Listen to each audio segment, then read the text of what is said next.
No trabalho de hoje, nós iremos abordar sobre as relações de trabalho no Brasil durante o século XXI e a substituição progressiva da mão de obra humana, tendo como ênfase os impactos que regem a sociedade no momento atual. As participantes do grupo são a Ana Luísa Meira, Carolina Ferreira, Giovana Lofiego, Giovana Santiago, Luana Silva e a Maria Eduarda Paes Leme. Dessa forma, o projeto tem como objetivo ressaltar o aumento da substituição da mão de obra humana por máquinas, apesar das contribuições positivas decorrentes do desenvolvimento tecnológico. Assim, serão abordadas brevemente as condições trabalhistas pré-industrialização e a Revolução Industrial na Inglaterra e sua dispersão pelo mundo, com destaque aos Estados Unidos e ao Brasil, visto que é necessário compreender o passado para ter consciência de como os problemas atuais surgiram. Dessa forma, serão incluídas no trabalho filosofias de autores reconhecidos, tais como Karl Marx e o Frederick Taylor, para embasar a pesquisa. Por fim, é importante destacar que o tema se desenvolve acerca das discussões do desenvolvimento das relações de trabalho ao longo da história que ocorreram nas aulas.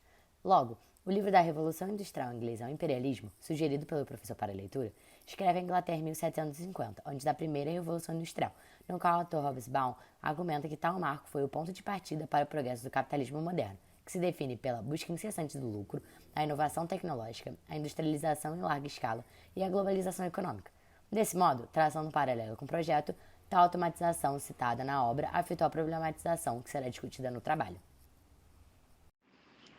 As relações de produção sempre estiveram presentes na sociedade, evoluindo e mudando ao decorrer da história, desde as comunidades primitivas, em que os homens trabalhavam em conjunto e as terras e os frutos do trabalho eram propriedade coletiva, ainda não existindo a propriedade privada. Com o passar dos anos, essa forma de relação mudou, tornando-se escravista. Nessa sociedade, os meios de produção, que eram as terras, e os escravos eram propriedade do senhor. O escravo era considerado um objeto sem garantir a liberdade ou qualquer outro direito humano. Assim, as relações de produção da época eram marcadas pelo domínio e pela subordinação. Entre os séculos V e XV surgiu a sociedade feudal, que era constituída pelos senhores e servos, relação baseada na troca de serviços por moradia e alimento. Porém, em um determinado momento, as relações feudais começaram a dificultar o desenvolvimento da produção, levando o rendimento da agricultura a um nível cada vez mais baixo. Dessa forma, antes da Revolução Industrial, a produção do trabalho era manufaturada, ou seja, a fabricação de produtos era dividida entre pessoas e máquinas. Além disso, a produção era realizada manualmente, fator que ocasionava uma demora na realização das mercadorias e em sua baixa quantidade. A primeira Revolução Industrial, iniciada na Inglaterra, marcou a transição desses sistemas para o sistema capitalista, em meados do século XVIII. Desde o seu início, as revoluções industriais se desenvolveram baseadas em dois pilares fundamentais: o avanço progressivo das máquinas e a mão de obra abundante e barata, causando pelo intenso processo do êxodo rural. A principal característica desse período foi a transição no processo produtivo, pois antes da Revolução o trabalho era realizado com a mão de obra humana, feito por artesãos, homens, mulheres e crianças que o desenvolviam em suas casas. Com a Revolução Industrial, esse processo passou a ser desenvolvido em fábricas com auxílio de máquinas. Nesse contexto, a produção aumentou em grande escala, gerando o aumento dos lucros.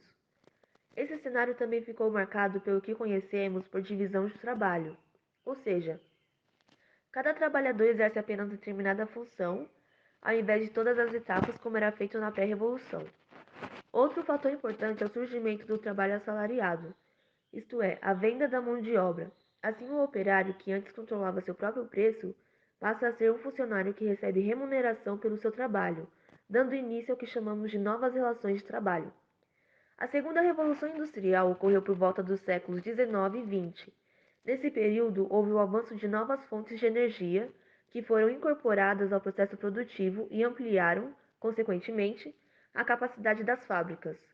O crescente aumento de novas tecnologias, como a produção de aço, do automóvel e da energia elétrica, resultaram na substituição da mão de obra humana pela mecanizada. Nesse contexto, o número de trabalhadores desempregados aumentou intensamente, juntamente com uma diminuição na remuneração salarial. Em consequência disso, houve a primeira crise no sistema capitalista, a Grande Depressão. Além disso, a segunda revolução intensificou uma drástica diminuição do trabalho artesanal, dando lugar à produção de mercadorias industrializadas. Iniciou-se a terceira Revolução Industrial a partir da década de 1950, da qual o marco principal foi os avanços tecnológicos no campo científico, ao atrelá-los ao sistema produtivo e à indústria.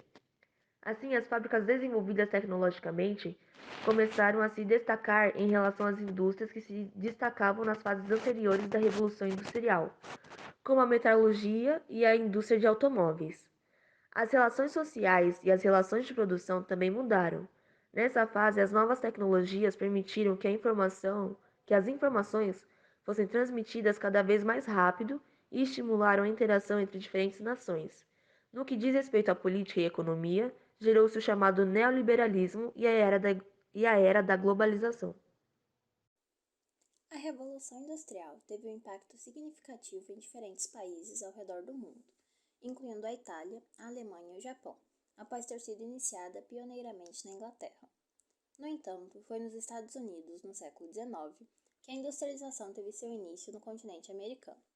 Esse pioneirismo se deveu a vários fatores, como a chegada em massa de imigrantes europeus ao país.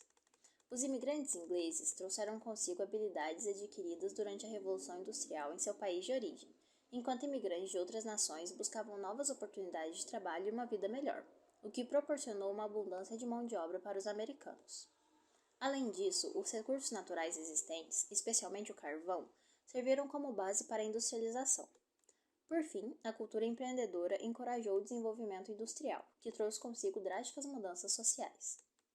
A agricultura começou a se mecanizar com os avanços tecnológicos, substituindo os camponeses que antes realizavam trabalhos manuais. Deslocados das áreas rurais, eles migraram para as cidades em busca dos novos empregos fornecidos pelas fábricas, juntando-se aos imigrantes na massa de mão de obra operária. Isto resultou em um fenômeno de urbanização, com o êxodo rural e um crescimento desordenado das cidades. No entanto, apesar da criação de novos empregos, as condições de trabalho nas fábricas eram extremamente precárias, semelhantes às da Inglaterra. Essa situação insegura levantou questões sobre as condições de trabalho e a desigualdade social no país, uma vez que os operários enfrentavam precariedade, enquanto a nova classe burguesa desfrutava dos lucros gerados pela indústria. Nesse período, ocorreram várias inovações nos Estados Unidos, como a construção da primeira ferrovia transcontinental da história. Essas inovações, juntamente com o crescimento das indústrias, fortaleceram o sistema capitalista industrial que estava se formando e que teve influência em toda a América. Como resultado, a Revolução Industrial nos Estados Unidos teve consequências que moldaram o contexto global e que perduram até os dias de hoje. O Brasil passou por um processo de industrialização tardia, pois enquanto ocorria a primeira Revolução Industrial na Inglaterra, o país tinha um regime colonial e escravista, com sua economia baseada na exportação de produtos agrícolas. Os primeiros passos para a industrialização do país foram a chegada da família real portuguesa em 1808, que revogou proibições a respeito da abertura de fábricas, em 1844, onde foi criada a Tarifa Alves Branco, que estimulou o desenvolvimento da indústria nacional.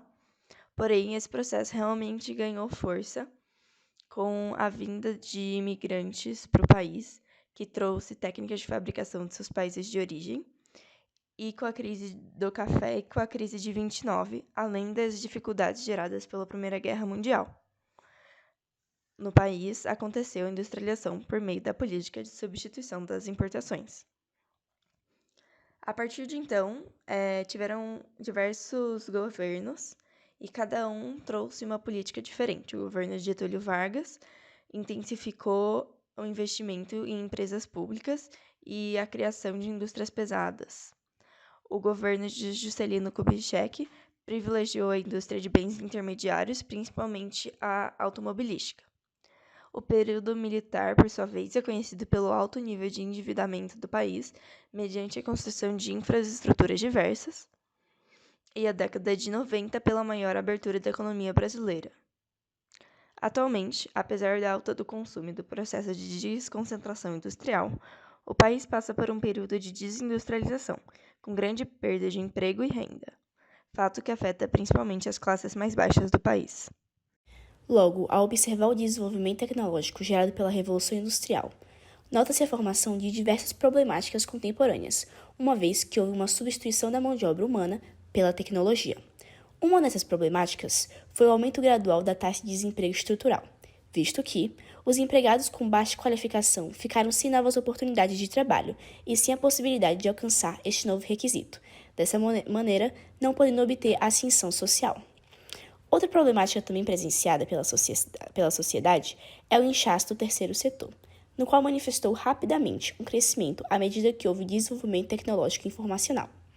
Sob tal ótica, devido à substituição apresentada anteriormente, houve, juntamente com o desemprego, a escassez de novas oportunidades de trabalho, assim fazendo com que os operários se submetessem a empregos informais, que não requerem uma alta qualificação, porém também não garantem seus direitos previstos na consolidação das leis trabalhistas. Um exemplo desse entrave é o fenômeno da uberização, no qual consiste em um novo modelo de trabalho, que, na teoria, busca expandir a flexibilidade e a independência do profissional. No entanto, nota-se que isso não é tão benéfico para o funcionário, uma vez que quem efetiva as atividades laborais pelos aplicativos não é registrado como empregado, mas sim como um parceiro comercial, afastando as garantias trabalhistas inerentes ao trabalho formal. Desse modo, percebe-se que, com o desenvolvimento tecnológico ao decorrer da história do Brasil, surgiram inúmeros agravantes que afetam principalmente a classe do proletariado. Como foi apresentado, as péssimas condições de trabalho vivenciadas atualmente são explicadas pelas consequências das revoluções industriais ao longo da história, o que gerou a substituição da mão de obra humana por máquinas.